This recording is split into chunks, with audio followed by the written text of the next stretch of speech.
창세기 15장 1절에서 6절입니다. 15장 1절에서 6절. 우리 저와 한 절씩 교독하도록 하겠습니다. 이후에 여호와의 말씀이 환상 중에 아브라함에게 임하여 이르시되 아브라함아 두려워하지 말라. 나는 내 방패요 너의 지극히 큰 상급이니라.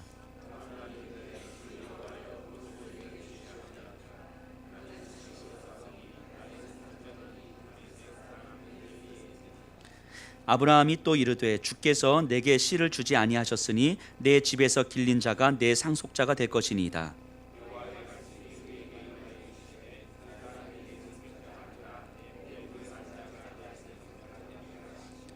그를 이끌고 밖으로 나가 이르시되 하늘을 우러러 뭇별을 셀 수 있나 보라. 또 그에게 이르시되 내 자손이 이와 같으리라. 아브라함이 여호와를 믿으니 여호와께서 이를 그의 의로 여기시고. 아멘. 자리에 저희가 아브라함을 지금 계속해서 공부하고 있습니다.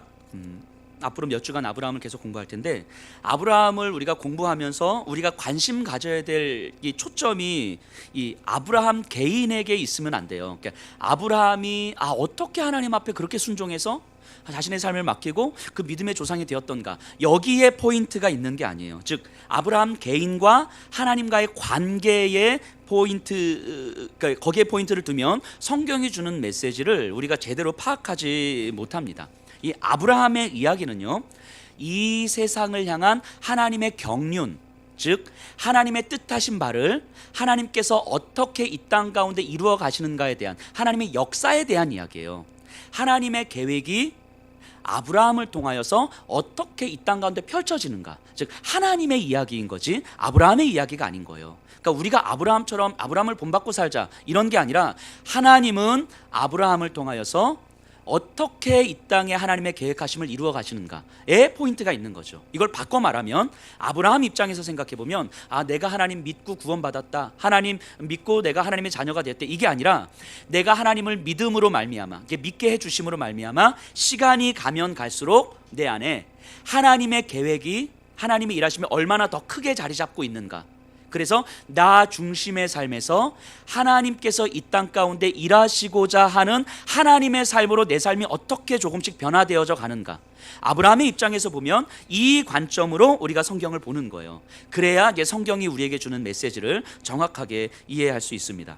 자, 이것은 비단 아브라함뿐만이 아니라 성경에 나오는 모든 인물들도 마찬가지인 거예요. 노아도, 모세도, 다윗도, 그들은 다 한 개인의 이야기가 아니라 하나님의 이야기인 거예요. 하나님께서 그들을 통하여서 어떻게 하나님의 역사를 펼쳐 가시든가, 그들에게는 하나님의 일하심이 얼마나 더 크게 자리 잡아 가든가.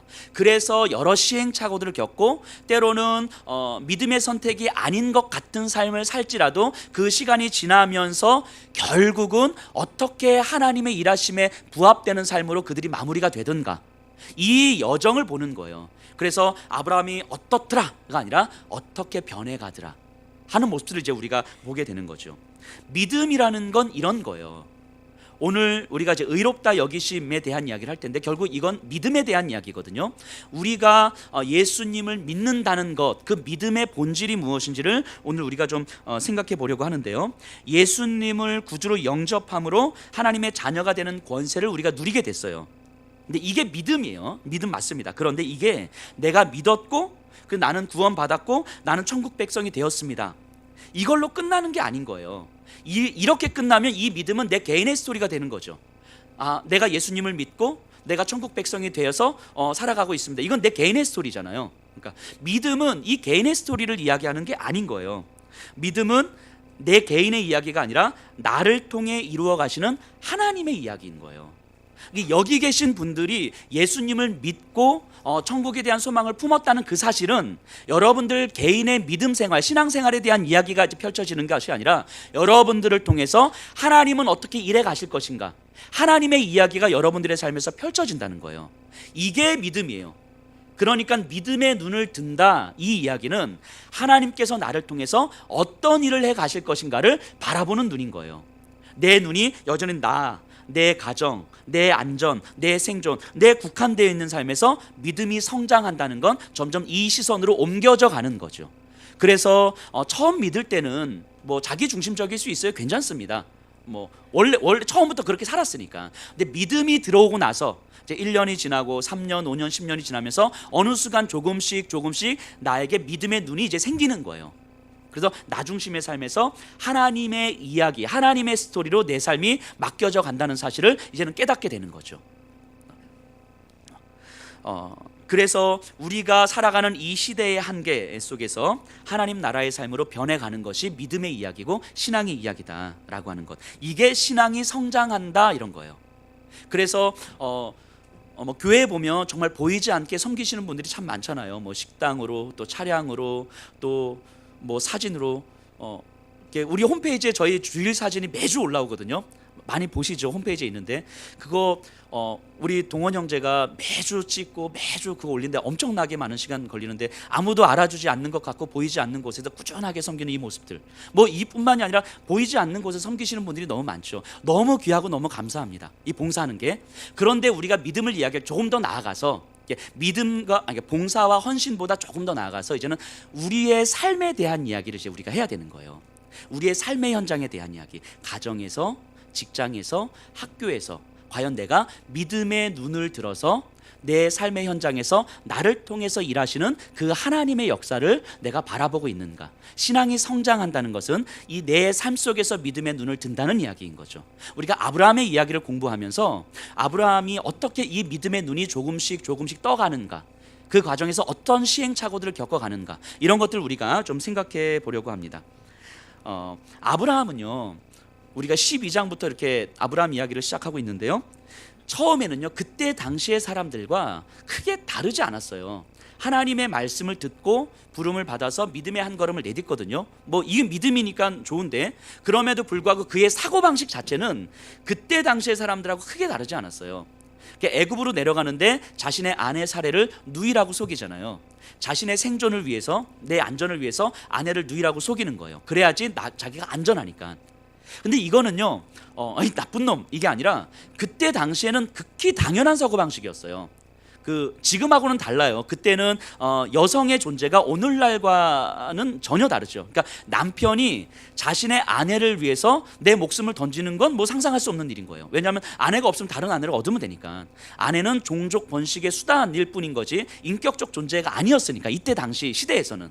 그러니까 이 아내 때문에 남편이 내 목숨을 던져, 이거는 뭐 말이 안 되는 거죠. 그냥 아브라함도 그 시대의 사람이기 때문에 그 정도 사고방식을 가지고 있는 거예요. 그러니까 애굽으로 내려갈 때 자신의 아내 사례를 누이라고 속이면서 자신의 안전을 추구하죠. 그러니까 초반에 아브라함도 이런 모습이었다고요. 이런 그 시대의 사람들과 같은 방식의 사고방식을 가지고 살아가는 사람이라고요. 그런데 차츰 하나님께서 아브라함을 가르치시고 아브라함을 훈련시키면서 그의 사상이 그 시대의 사고방식에서 하나님의 역사의 차원으로 조금씩 변해가고 있는 거예요. 아브라함의 생애는 그렇기 때문에 그 시대와 자신의 상황에 집중된 사람이 어떻게 하나님의 나라를 이해하게 되고 하나님의 나라 사역에 동참하게 되는가. 더 정확하게 이야기하면 하나님께서 어떻게 한 사람을 부르셔서 그 사람을 하나님 나라의 동역자로 부르시고 하나님 나라의 동역자로 사용해 가시는가, 이 이야기인 거예요. 그러니까 하나님은 그렇게 사용하실 것이고 아브라함은 하나님이 그렇게 사용한다고 하는 것을 이제 점차 깨달아가는 거죠. 오늘 15장 본문은 그 흐름 속에서 이제 이해를 하셔야 되는 거예요. 자, 15장 1절 보면요, 이후에 여호와의 말씀이 환상 중에 아브라함에게 임하여 이르시되 아브라함아 두려워하지 말라. 나는 내 방패요 너희 지극히 큰 상급이니라. 자, 이후에 나옵니다. 이후에는 그 14장 본문의 그 다음인데 14장 본문이 어떤 내용이었어요? 동방의 이 강대국들이 이제 롯과 이제 자기의 조카 롯과 그 지역에 있는 것 재물을 다 뺏어 갔잖아요. 그 아브라함이 자기의 사조직 군대를 데리고 강대국을 기습해 가지고 롯과 그 재물을 다시 되찾아오는 장면이에요. 그러니까 전면적 이 전쟁을 한 것이 아니라 기습 공격을 한 거예요. 그러니까 한 300여 명을 데리고 수만 명의 군사를 이제 뺏어오는 거 아니겠습니까? 기습 공격해서 이렇게 딱 뺏어왔어요. 이제 그러고 나면 끝이면 좋겠는데 사실 끝이 아니죠. 그러고 났을 때 그 강대국들이 가만히 있겠습니까? 저런 내 아브라함이 살고 있는 저 헤브론 저기까지 내가 싹 밟아버리리라, 뭐 이런 마음 안 품겠어요? 그러니까 그 이후에 아브라함은 아마 저들이 다시 침략해 들어올 것에 대한 두려움을 분명히 가지고 있었을 거예요. 그리고 또 하나는 하나님은 아브라함에게 자녀를 약속하셨거든요. 근데 지금 아브라함의 나이가 지금 이때 한 80여 세 됐단 말이에요. 자녀를 통해서 민족을 형성해 주시겠다고 했는데 이 자녀가 없거든요. 아직까지 자기를 봐도 그렇고 자기 아내 사례를 봐도 그렇고 자녀가 생길 가능성이 별로 없어요. 그러니까 주시겠다고 약속은 하셨는데 어떻게 되지? 여기에 대한 불안함, 그러니까 침략해 올 것에 대한 두려움과 자녀가 없음에 대한 불안함, 이 두 가지로 아브라함은 아마 두려워하고 있었을 거예요. 그 아브라함에게 하나님이 나타나신 거예요. 뭐라고 말씀하십니까? 두려워하지 말라. 그러니까 아브라함이 두려워하고 있으니까 이 말씀 하셨을 거예요. 그리고 나서 뭐라고 말씀하시냐면 내가 너의 방패가 될 것이고 내가 너의 상급이 될 것이다. 방패가 될 것이다. 내가 너의 보호자가 돼줄게. 아무리 강대국들이 침략해 들어와도 괜찮아. 내가 막아줄게. 내가 방패니까. 이 말씀하신 거고요. 내가 너의 상급이 될게. 이 상급은 자녀죠. 자녀. 상속자 자녀. 그러니까 상급이 되어줄게. 그러자 이제 아브라함의 반응이 이래요. 2절 3절이에요. 아브라함이 이르되 주 여호와여 무엇을 내게 주시려 하나이까? 나는 자식이 없사오니 나의 상속자는 이 다메섹 사람 엘리에셀이니이다. 아브라함이 또 이르되 주께서 내게 씨를 주지 아니하셨으니 내 집에서 길린 자가 내 상속자가 될 것이니이다. 자, 이 2절 3절을 보건대 적들의 침입에 대해서는 하나님의 말씀이 이제 안심이 됐던 것 같아요. 그러니까 더 이상 언급을 안 하는 거 보니까. 그런데 자녀에 대해서는 할 말이 있었던 것 같아요. 아브라함은. 왜냐하면 하나님은 분명히 주시겠다고 약속하셨거든요. 처음 부르실 때부터. 그런데 안 주시잖아요. 현실적으로 지금 이게 아이를 낳을 가능성이 점점 없어지거든요. 그러니까 하나님 약속은 하셨는데 주실 겁니까? 현실적으로 불가능하지 않습니까? 그러니 하나님 약속은 하셨는데 안 주실 것 같으니까 차라리 그냥 내 집에서 길리운 자 다메섹 출신의 엘리에셀, 아마 부모님이 다메섹 출신이든가 아니면 다메섹에서 잡아왔던가 했겠죠. 어쨌든 다메섹 출신의 엘리에셀을 내 상속자로 삼겠습니다. 여기에는 살짝 불평 섞인 감정이 좀 묻어나는 것 같아요. 이런 거죠. 3절에 이렇게 표현하잖아요. 아브라함이 또 이르되 주께서 내게 씨를 주지 아니하셨으니, 하나님 주시겠다고 분명히 약속하셨는데 하나님 나에게 안 주셨잖아요. 그러니까 얘를 내가 그냥 상속자로 삼겠습니다. 지금 이 아브라함의 마음인 거죠. 근데 이 모습을 보면서 이런 생각을 합니다. 아브라함이 하나님을 안 믿은 게 아니거든요. 믿었어요. 하나님의 약속을 믿었습니다. 어떤 약속이요? 나를 통해서 큰 민족을 이루어 주시겠다라고 하는 약속을 믿었어요. 근데 민족을 이루려면 자녀가 있어야 되잖아요. 그런데 이 자녀를 안 주신단 말이에요. 근데 민족은 이루겠다고 약속을 하셨고, 그럼 이 자녀만 있으면 되네. 그럼 어떻게 해서든 자녀만 삼으면 되는 거잖아요. 그래서 그냥 양자를 삼는 거예요. 양자를. 그러니까 이 아브라함은 하나님의 약속을 지금 믿고 있는 거예요. 믿고 있는데 내 몸에서 줄 거라고 믿었는데 그게 안 되니까 살짝 짜증이 난 거죠. 그래서 내가 할 수 있는 최선의 지혜로 양자를 삼고 있는 거예요. 그러니까 이 장면이 우리의 믿음의 여정과도 비슷하다는 생각을 하게 됩니다. 자, 기다려도 안 주시니까 일단 상속자 먼저 만들어 놓고, 그러면 그 다음에 하나님께서 또 이 일을 통해서 일을 하시겠지라고 하는, 그러니까 하나님께서 이루실 것 같지 않으니까 일단 내가 만들어 놓고 그 다음에 하나님의 일하심을 기대해 보는 거잖아요.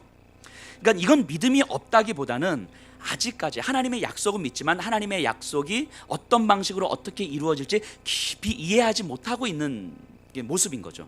믿음이 없는 게 아니라 믿음의 깊이가 아직 그렇게 깊어지지 않은 거죠. 이 아브라함의 모습이에요. 우리도 마찬가지 아닙니까? 우리가 예수님을 구주로 영접했어요. 믿음으로 영접했습니다. 그렇다고 해서 예수님을 영접하고 나서 바로 십자가의 복음의 길 위에 서서 하나님 앞에 내 삶을 다 맡기고 막 헌신하고 순종하고 결단하고 뭐 이렇게 살지 않잖아요. 여전히 예수님을 믿고 있지만 그럼에도 불구하고 우리에게는 시간이 필요한 거예요. 여러 시행착오들을 통해서 가는 거죠. 내가 말씀인 줄 알고 선택해서 갔는데 사실 알고 보니까 내 욕망인 경우들이 많은 거죠. 나는 분명히 하나님 앞에 순종하며 간다고 했는데, 나는 하나님을 예배하고 찬양하고 간다고 했는데, 내 딴에는 옳은 길이라고 선택하면서 갔는데 사실 알고 보니까 내 욕망이었던 거죠. 이렇게 가다 보니까 어느 순간 하나님은 안 보이고 내 공로만 나오는 거고, 뭐 이런 시행착오들을 우리가 많이 겪는 거죠. 그런데 그것이 믿음이 없다라고 말할 수는 없는 거예요. 단지 우리의 믿음이 더 깊어지지 못해서 하나님은 약속은 하셨지만 그 약속을 어떻게 이루실지에 대해서 내가 아직 믿음의 깊은 분별력이 안 되니까 일단 내가 하고 보는 거죠. 근데 하나님께서 그것이 아니라고 말씀하시면 또 돌이키는 거죠. 이 믿음의 여정을 지금 아브라함도 경험하고 있는 거죠. 바꿔 말하면 하나님은 아브라함에게 뭔가 한 방에 빵 주시는 것이 아니라 부름을 부르시고 나서 그 부르심 이후에 하나님께서 하나님의 말씀을 분별해 가시도록 조금씩 시행착오들을 통해서 훈련시켜 주시는 거예요. 그러면서 믿음이 성장하는 거죠. 우리의 믿음도 그렇게 성장해 가는 것 아닙니까? 그래서 하나님은 아브라함에게 그 믿음을 한층 더 깊게 만들어 주시려고 합니다. 4절 5절이에요. 여호와의 말씀이 그에게 임하여 이르시되 그 사람이 내 상속자가 아니라 내 몸에서 날 자가 내 상속자가 되리라 하시고 그를 이끌고 밖으로 나가 이르시되 하늘을 우러러 뭇 별을 셀 수 있나 보라. 또 그에게 이르시되 내 자손이 이와 같으리라. 자, 너의 몸에서 날 자가 네 상속자가 될 것이다. 그리고 그를 통해서 뭇별처럼 많아질 것이다. 이제 다시 약속하셨어요. 근데 6절에 아브라함이 여호와를 믿으니 여호와께서 이를 그의 의로 여기시고, 이게 이제 오늘 우리가 좀 다시 한번 이해해 봐야 될 모습인데요. 아브라함이 여호와를 믿은 이 말씀을 믿은 거예요. 그 믿음을 보고 하나님은 아브라함의 의로 여기셨다라고 이야기하는 거예요. 이 표현을 잘 보세요. 아브라함이 순종했다, 아브라함의 삶을 보았다, 아브라함이 어떻게 생활하는지 하나님 앞에 어떻게 결단하는지 보았다, 이게 아니라 아브라함 안에 하나님의 말씀을 믿을 수 있는 그 믿음을 보신 거예요. 왜냐하면 아브라함이 이 하나님의 말씀을 믿었다고 해서 이후로 하나님의 말씀을 완전하게 분별해서 순종해 가지 않거든요.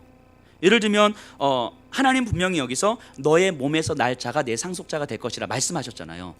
하나님의 말씀을 깊이 이해를 했다면, 창조의 질서를 이해를 했다면 내 몸에서 날 자, 이 몸은 누구를 얘기하겠습니까? 남자와 여자가 한 몸을 이룰지니라 말씀하셨잖아요. 부부를 통해서 한 몸이라고 말씀하셨잖아요. 그럼 이 몸은 아브라함과 사레를 통해서 날 자라는 것을 깨달았어야 되는 거거든요. 근데 이 16장으로 넘어가서 보면요, 아브라함은 분명히 내 몸에서 날 자라고 이야기했어요. 들었어요. 믿었어요. 근데 사레를 보니까 이 못 날 것 같거든요. 그래서 어떤 선택을 합니까? 사레의 여종 하갈을 통해서 아들을 낳잖아요. 그래서 이스마엘을 낳잖아요. 근데 하나님은 한참 시간이 지난 후에 그 아들이 아니다 얘야, 이렇게 말씀하시잖아요. 그러니까 이스마엘이 아닌 거예요. 그러니까 이걸 보면 아브라함은요, 이 4절 5절에서 하나님께서 주신 약속을 믿었거든요. 믿었음에도 불구하고 말씀에 대한 온전한 분별력은 아직 없는 거예요. 하나님께서 내 몸을 통해서 주시겠다고 약속했지 이 의미가 정확하게 뭔지 몰랐던 거예요. 그러니까 시행착오를 겪잖아요.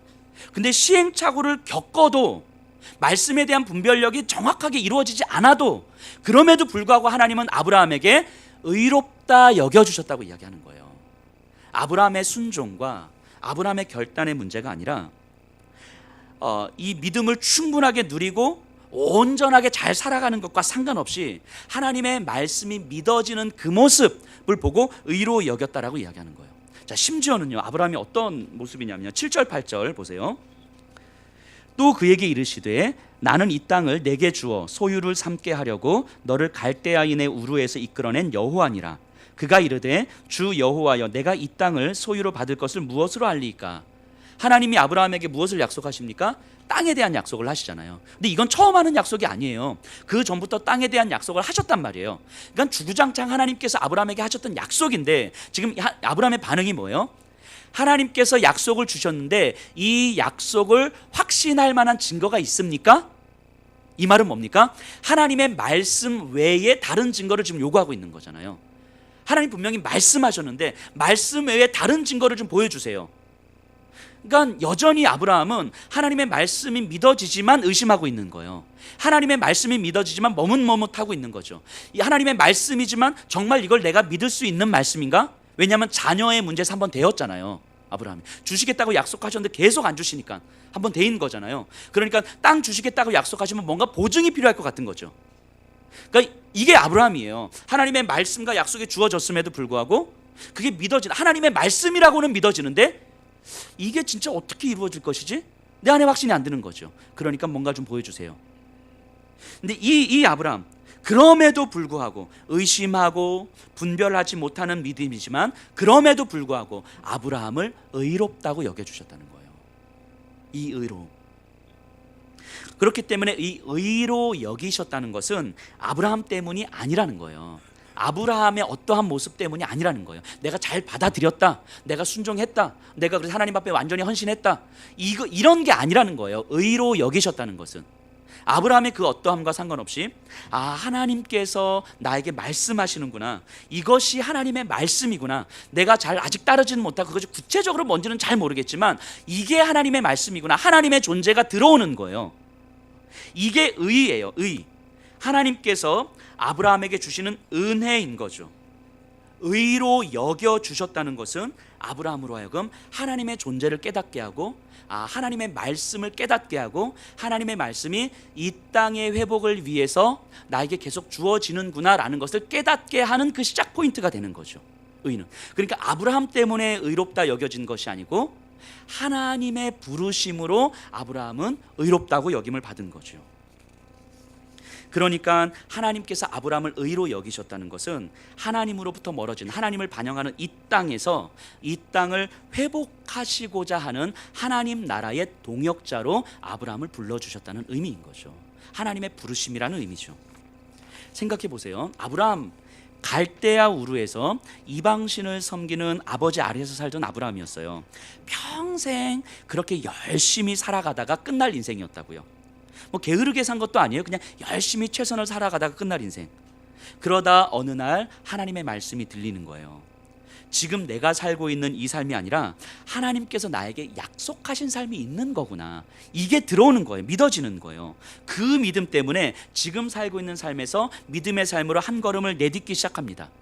그런데 시간이 가면 갈수록 하나님의 약속이 무엇인지 조금씩 더 선명하게 깨닫게 되고, 궁극적으로는 하나님의 약속은 이 땅이 아니라 저 영원한 나라, 자신이 결국 돌아가야 될 영원한 본향이 있다는 것을 깨닫게 되는 거예요.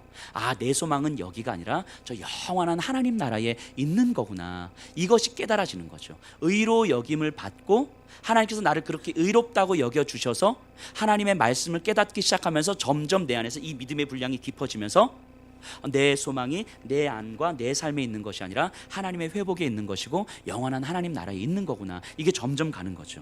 그러니까 아브라함은 얼마나 감사했겠습니까? 만일 이 말씀이 들리지 않았었다면, 하나님의 약속이 믿어지지 않았었다면 지금도 여전히 갈대아 우르에서 열심히 살고만 있었을 자신, 열심히 최선을 다해서 살고만 있었을 자신을 생각해 보면 얼마나 감사했겠습니까? 영원한 본향, 영원한 하나님의 나라를 알지 못한 채 이 삶을, 이 땅에서의 삶을 마감했을 자신을 생각해 보면 지금은 광야에 있지만, 도시 문명에서 광야로 나왔지만 그럼에도 불구하고 감사한 거예요.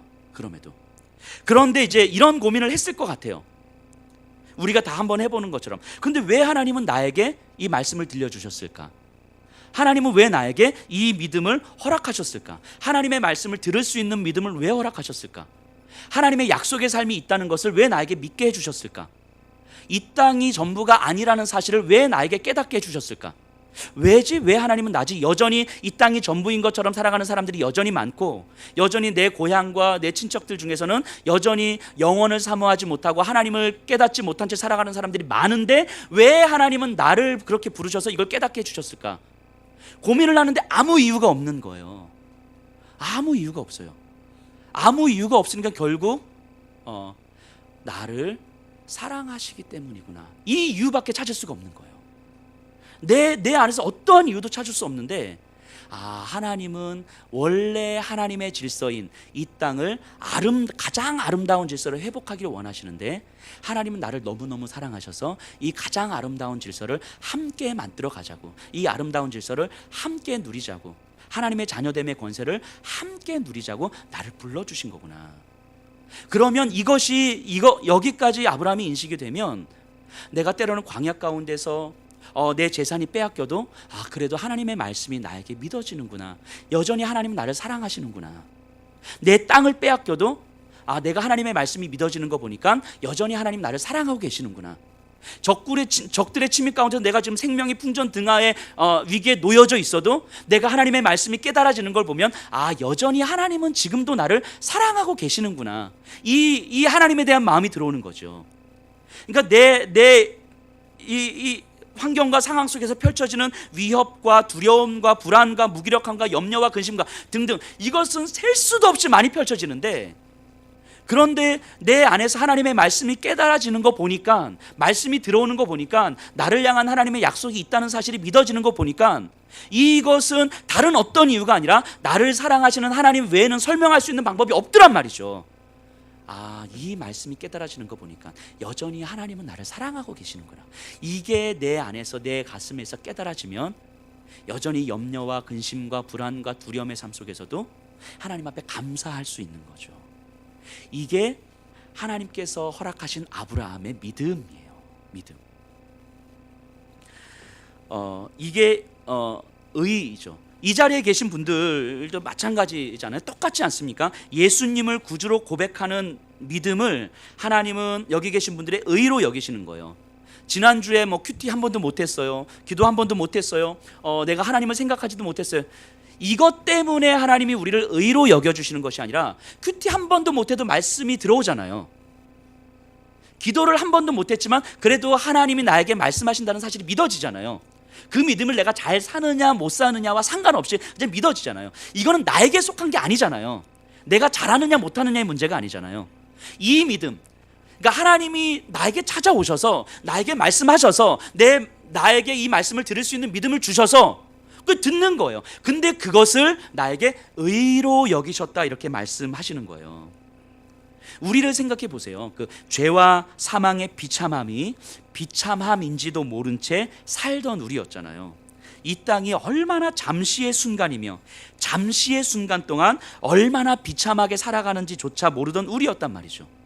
그런데 하나님의 아들이신 예수님께서 이 죄와 비참함, 인간이 당할 수 있는 모든 비참함을 몸소 다 끌어안으심으로 우리를 대신하여 죽으셨잖아요. 근데 그것이 내가 믿으려고 믿은 게 아니라 그것이 믿어지는 거예요. 그냥 나에게 찾아오셔서, 성령 하나님이 나에게 찾아오셔서 내 가슴을 막 두드리시면서 어느 순간 그 예수 그리스도의 그 비참하심이 나의 비참함을 대신함이라는 사실이 믿어지는 거예요.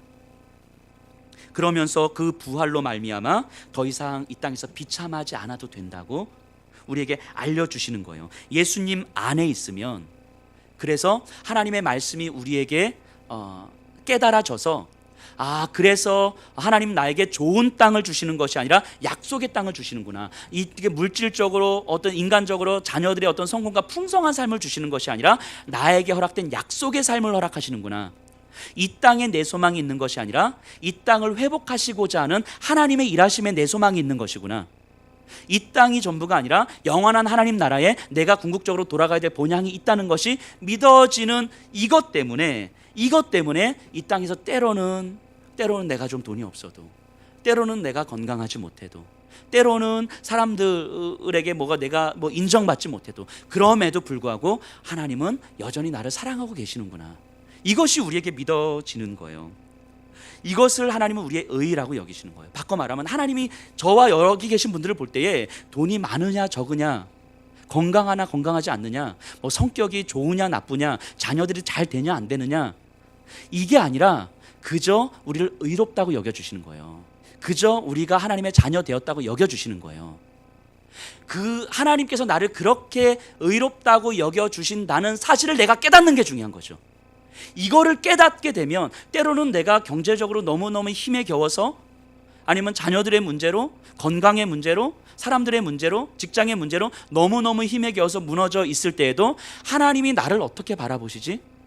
이 시선이 우리에게 들어오는 거예요. 이게 믿음의 눈을 드는 거죠.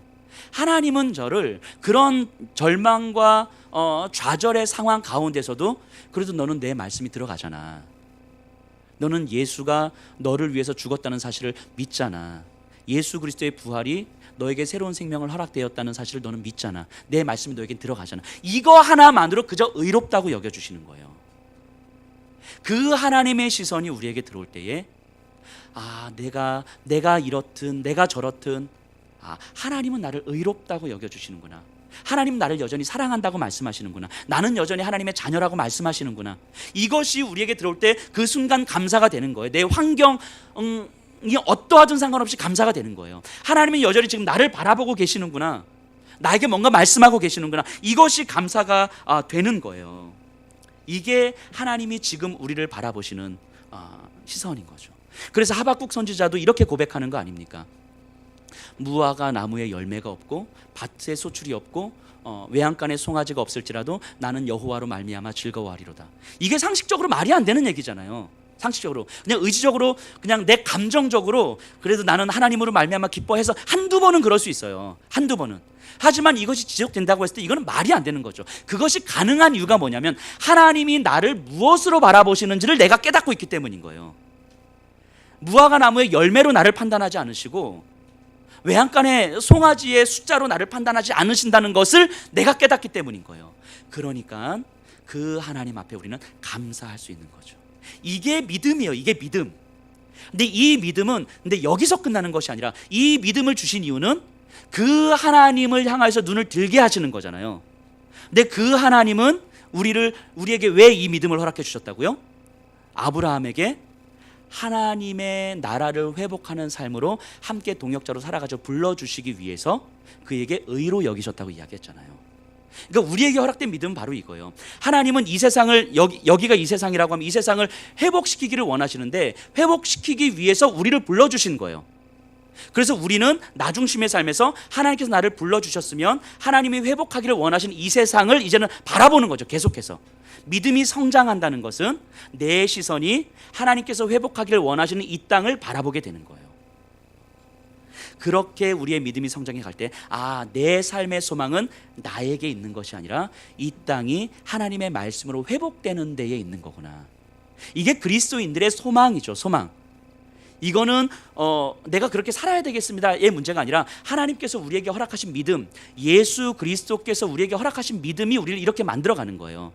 내 소망은, 우리 그리스도인들의 소망은 내 가정에 국한된 문제가 아니고 이 땅을 어떻게 하나님의 질서로 만들어가지? 어떻게 하나님의 질서로 회복해가지? 여기에 소망이 있는 거예요. 근데 그럼에도 불구하고 여전히 우리는 그 시행착오의 과정 중에 있는 거죠. 때로는 말씀을 들어도 분별력이 떨어질 수 있습니다. 애를 쓰는데 의심이 들어요. 말씀은 계속 듣는데 내 안에 확신이 없어서 머뭇머뭇거리기도 합니다. 그럼에도 불구하고 하나님은 우리를 의롭다 여겨주시며 조금씩 끌고 가시는 거죠. 그렇기 때문에 이 의로움, 하나님이 우리를 바라보시면서 의롭다 여겨주시는 의의 근거가 우리 주 예수 그리스도라는 사실이 우리에게 믿어지기 때문에 우리가 신앙생활하면서 힘들고 지치고 때로는 말씀이 들어오지도 않고 때로는 가정의 문제 때문에 진짜 환경과 상황의 문제 때문에 마음이 무너지고 절망스럽고 때로는 교회 가서 예배 드리는 것이 무슨 의미가 있는 이런 생각이 들 때도 많지만 그럴 때 내 환경이 끊임없이 무너지고 있을 때 내 의의 근거이신 예수 그리스도께서 다시 돌아가면 거기서 우리의 믿음은 다시 한번 일어나는 거예요. 결국 우리에게 소망은 예수 그리스도밖에 없는 거죠. 다시 복음 앞으로 돌아가는 것밖에 없는 거예요. 다시. 그러니까 내가 회복될 수 있는 건 사람들의 위로요, 아니면 이렇게 이 환경이 바뀌고 여기에 있는 것이 아니라 하나님이 나를 의롭다 여겨주신 그 의의 근거이신 예수 그리스도를 다시 보는 거예요. 다시 붙잡는 거죠. 그리스도의 십자가를 다시 붙잡는 거예요. 이것 외에는 우리가 다시 하나님 앞에 일어나고 영적으로 회복될 수 있는 방법이 전혀 없는 거예요. 임시적으로 잠시 인간의 위로를 통해서 상황의 개선을 통해서 우리가 위로를 얻을 수 있지만 단지 그것은 변화없는 감동을 줄 뿐인 거죠. 변화없는 감동. 하지만 우리가 예수 그리스도를 붙들 때에, 다시 그쪽으로 돌아갈 때, 다시 복음 앞으로 돌아갈 때에 우리는 정말 영혼의 회복과 영혼의 치유가 경험되는 거죠.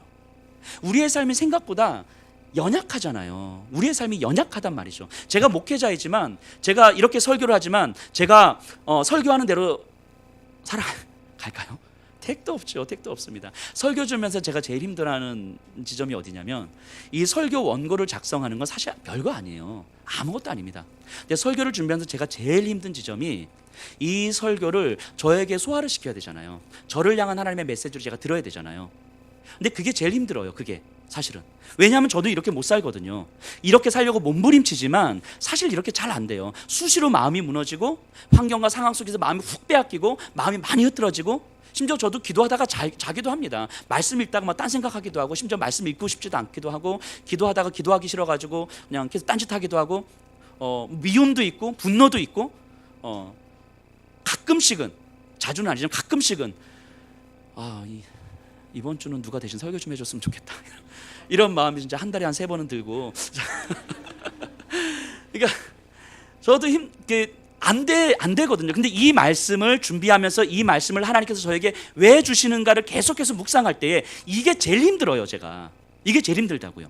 설교 원고 준비하는 게 시간이 많이 걸리는 것이 아니라 그 과정이 시간이 엄청 많이 걸리는 거예요. 왜냐하면 진도가 안 나가니까, 내 안에 소화가 안 되니까 이 설교의 진도가 안 나가는 거예요. 근데 토요일까지 막바지로 몰리잖아요. 설교 원고는 작성해야 되겠고 내 안에 소화는 안 되고, 그러니까 정말 토요일 저녁이 되면, 토요일 밤이 되면, 토요일 새벽이 되면 제가 정말 소위 말해서 똥줄이 타는 거예요. 원고 붙들고 똥줄이 타는 거예요. 원고 붙들고. 그러니까 잠이 안 와요. 솔직히 잠이 안 와요. 토요일 날은. 그러니까 그만큼 저도 안 되거든요. 안 돼요. 그런데 그럴 때마다 제가 기도하면서 하나님 앞에 위로를 받는 건 뭐냐면, 그런 내 모습 때문이 아니라는 사실이 믿어지는 거예요. 그런 내 모습 때문이 아니라고 하나님은 말씀하시는 거예요. 그런 너 때문이 아니고 너를 위해서, 나를 사랑하사 나를 위하여 자기 목숨을 버리신 하나님의 아들 우리 주 예수 그리스도 때문이라는 말씀이 나에게 믿어지는 거예요. 그냥 토요일 새벽녘 한 4시, 5시, 6시, 7시쯤 되면 어느 순간 그때서야 마음이 조금 평안해져요. 그럼 설교가 마무리되는 거예요. 설교가. 하나님께서 그 은혜를 주시는 거예요. 그럼 몸은 피곤해도 마음은 감사한 거예요. 그리고 제가 이 강제성이 올라오는 거거든요. 우리 마찬가지잖아요. 우리가 아무리 신앙생활을 오래 하고 우리가 아무리 말씀 붙들어도 사실은 그렇게 살고 싶은데, 결단하면서 살고 싶은데 안 되잖아요. 잘 안 되잖아요. 우리가 생각처럼 잘 안 되잖아요. 때론 무너져서 내가 믿음이 있는 건지도 잘 모르겠고, 그런데 그것 때문에 막 갈등도 하는데 어느 순간 하나님 우리에게 말씀하시는 거예요. 그것 때문이 아니라고 말씀하시는 거예요. 큐티를 했냐 안 했냐 이것 때문이 아니라고 말씀하시는 거예요. 내가 화를 냈냐 안 냈냐 이것 때문이 아니라고 말씀하시는 거예요. 나를 위하여 자기 목숨을 버리신 우리 주 예수 그리스도 때문이라고 말씀하시는 거예요. 그 예수 그리스도에 대한 믿음이 우리에게 다시 들어오면, 예수 그리스도 앞으로 우리가 다시 나가면 우리 마음에서 기적이 일어나는 거예요. 삶에서는 기적이 안 일어날 수 있는데 우리 마음에서 기적이 일어나는 거예요. 믿어지는 기적이 일어나면 내 안에서 감사와 평안함이 들어오는 거죠. 그럼 다시 한번 십자가 앞에서 하나님, 그럼 내가 하나님의 부르심 앞에서 어떻게 살아가야 되겠습니까? 다시 묻는 거예요. 안 되더라도 다시 묻고 가는 거죠. 그러면서 예수님께서 이 땅에서 하셨던 그 사역, 이 땅을 회복시키고 영혼을 회복시키고자 하는 그 사역, 그 사역에 나를 불러주신 거구나. 하나님, 그럼 내가 어떻게 해야 되겠습니까? 묻는 거예요. 하나님께서 이 안중지역에 예수평화교회를 허락하신 이유가 분명히 있을 거예요. 아직까지 우리는 그걸 잘 깨닫지 못하지만, 그럼에도 불구하고 조금씩 우리가 사역하면서 이 지역의 소외된 이웃들과 어르신들과, 독거 어르신들과, 특별히 다음 세대, 방황하고 있는 다음 세대들을 많이 보여주세요. 또 많이 보내주시고 또 상담도 많이 하게 하시고, 얼마 전에는 제가 교회에서 이제 이 지역에서 가출한 아이들을 제가 이렇게 좀 재워주기도 하고 밥도 사주고 막 그러거든요. 근데 한동안 많이 재워줬던 아이가 있는데 얼마 전에 찾아왔어요. 자기가 자퇴를 하려고 마음을 먹었다고, 담임 선생님하고 대판 싸우고 왔다고. 자퇴를 마음 딱 먹었는데 근데 마지막으로 목사님한테 한번 물어보고 싶어서 왔다고. 좀 기특하죠. 교회도 안 다니는 아이가. 그 제가 그럼 자퇴해라 이렇게 얘기했을까요? 왜 자퇴를 하면 안 되는지에 대한 이야기를 쭉 했어요. 근데 한 3일 후에 이 친구가 다시 왔어요. 목사님, 저 자퇴 안 하려고요. 그래서 좀, 근데 이제 걱정이 되는 거예요. 담임 선생님을 만나러 가야 되는데 대판 싸고 나오는데 어떻게 만나야 될지 모르겠다고. 그래서 그럼 목사님이 같이 갈 테니까 담임 선생님 같이 만나자 이렇게 했는데, 자기가 만난 것 같아요. 저는 다니고 있는 것 같아요. 이 지역에 있는 다음 세대들에 대해서 많이 보여주세요. 그럼 우리가 다음 세대들을 살리기 위해서 꿈이 없는 이 세대들, 그래서 자신의 존재가 얼마나 가치 있는 존재인지도 모르는 이 세대들, 앞으로 내가 무엇을 어떻게 살아야 될지 모르고 그냥 돈 많은 백수가 꾸민 이 아이들, 이 아이들에게 어떻게 하면 이 아이들이 정말 거룩한 삶을, 생명 있는 삶을 살아갈 수 있을지를 하나님 우리에게 보여주셨단 말이죠. 근데 뭘 어떻게 해야 될지 잘 모르겠는 거예요. 정말 뭘 어떻게 해야 될지 잘 모르겠고, 내가 뭘 할 수 있을지도 잘 모르겠고, 이게 답답한 거예요. 다음 세대 아이들을 키우고 양육하고 변화시키고 끌어안아야 된다는 건 확신한데 이걸 어떻게 해야 될지 잘 모르겠는 거예요. 그 답답한 답답하거든요. 그래서 제가 아이들 만나서 밥 사주는 건 할 수 있지만, 재워주는 건 할 수 있지만, 상담하는 건 할 수 있지만, 그 이상의 뭘 해야 될 거는 같은데 뭘 해야 될지 모르겠는 거예요. 그래서 제 안에 드는 확신은, 그렇기 때문에 다시 복음 앞으로 들어가는 수밖에 없겠구나. 이 아이들을 복음이 아니고서는 어떻게 변화시킬 것인가? 복음의 능력이 아니고서는 어떻게 변화시킬 것인가? 하나님, 내가 이 아이들에게 밥 사주고 이야기할 때에 하나님, 그 순간 성령 하나님께서 역사하셔서 이 아이들의 마음을 바꿔주십시오. 이렇게 기도할 수밖에 없는 거예요. 왜냐면 뭘 해야 될지 잘 모르겠으니까, 내가 뭘 할 수 있을지 잘 모르겠으니까. 그러니까 간절해지는 거예요. 그러니까 간절해져요. 하나님, 내가 할 줄 아는 게 없는데, 할 수 있는 게 없는데, 주님, 예수 그리스도께서 이 땅에서 십자가에 달리신 이유가 저 아이들 살리기 위해서 아닙니까? 그리고 그거 위해서 우리 교회를 허락하셨고 우리 성도님들을 허락하셨다면 하나님, 그 능력 보여주십시오. 간절히 기도하는 거예요. 간절히 기도하는 거예요. 새벽마다 기도하고 저녁마다 기도하고 아이들 만나고 나면 기도하고 만나기 전에 기도하고, 우리가 그런 삶을 사는 거잖아요. 우리 각자의 삶도 마찬가지 아닙니까? 내 삶의 가정과 직장이, 학교가 하나님, 내가 만나는 이 영혼들이 하나님 변화되기 위해서 예수 그리스도께서 십자가에서 돌아가셨는데, 그럼 나를 통해서 이 영혼들이 변화되고 이 질서가 변화되어야 되는데, 솔직히 하나님, 내가 뭘 어떻게 해야 될지 모르겠습니다. 할 수 있는 것도 없습니다. 그러니 하나님, 복음의 능력을 나를 통해서 허락해 주십시오. 간절히 기도하는 거예요. 내 옆에 있는 한 사람 변화시키기 위해서 간절히 기도하는 거예요. 그러다가 내 힘이 딸리고 지치고 무너졌을 때 우리가 이렇게 주일날 모여서 예배를 드리는 거예요. 그래서 예배가 사모되는 거예요. 예배를 통해서 복음이 선포되고, 아, 여전히 복음밖에 없는 거구나, 다시 한번 확인하고, 진리의 말씀을 통하여서 여전히 하나님은 하시겠다고 말씀하시는 거구나, 이걸 다시 한번 확인하고, 하나님께서 나를 들어서 사용하시겠다는 게 맞는 거구나, 이걸 다시 한번 확인하고, 내가 무너짐에도 불구하고 하나님은 여전히 예수 그리스도를 통하여서 나를 의롭다고 여겨주시고 자녀 삼아 주셨다는 사실에는 절대 변함이 없는 거구나, 이거 다시 한번 확인하는 거예요. 그리고 다시 우리의 삶의 현장으로 가서 하나님의 질서를 어떻게 회복할지를 또다시 몸부림치는 거죠. 그러다가 무너지고 너덜너덜해져서 다시 힘겨운 모습으로 교회 와서 말씀 듣고 말씀으로 위로받고 힘을 얻고 확인하고 다시 가는 거죠. 그래서 예배가 사모되는 거예요. 말씀이 사모되는 거고 기도를 할 수밖에 없는 거죠. 이게 하나님께서 허락하시는 믿음이죠. 믿음. 이 믿음을 아브라함에게 한 35년 동안 훈련시켜 주시는 거예요. 그리고 아브라함이 창세기 22장 가서 이삭을 바치고 나서 하나님께서 뭐라고 하시는지 아세요? 이제야 네가 나를 경외하는 줄 알겠노라. 처음 불러주셨을 때부터 하나님의 자녀였거든요, 아브라함은. 근데 이삭을 바치고 나서 이제야 네가 나를 경외하는 줄 알겠노라. 하나님은요, 저와 여기 계신 분들을 향해서 이 말씀 하길 원하시는 거예요. 이제야 네가 나를 경외하는 줄 알겠노라. 이게 이제까지는 믿음이 없었다, 이런 얘기가 아닌 거죠. 나에게 믿음을 허락하신 그 이유를 온전히 깨달아서 내 삶의 현장 속에서 복음 붙들고 살아가는 그 삶이 승리의 삶이라는 확신과 그 승리를 경험하는 그 모습을 볼 때에 이제야 네가 나를 경외하는 줄 알겠노라, 이 말씀이 선포되는 거예요. 우리에게 이 말씀 하고 싶으신 거예요. 이 말씀 하고 싶으셔서 우리를 훈련시켜 주시는 거죠. 지금 이 시행착오를 겪게 하시는 거죠. 우리 이 믿음의 싸움과 믿음의 여정을, 우리가 이 여정 가운데 있다는 사실을 우리가 정말 깊이 또 생각하고 묵상하고, 이 믿음이 이런 거라는 사실을 우리가 정말 다시 한번 깊이 생각해 봤으면 좋겠습니다.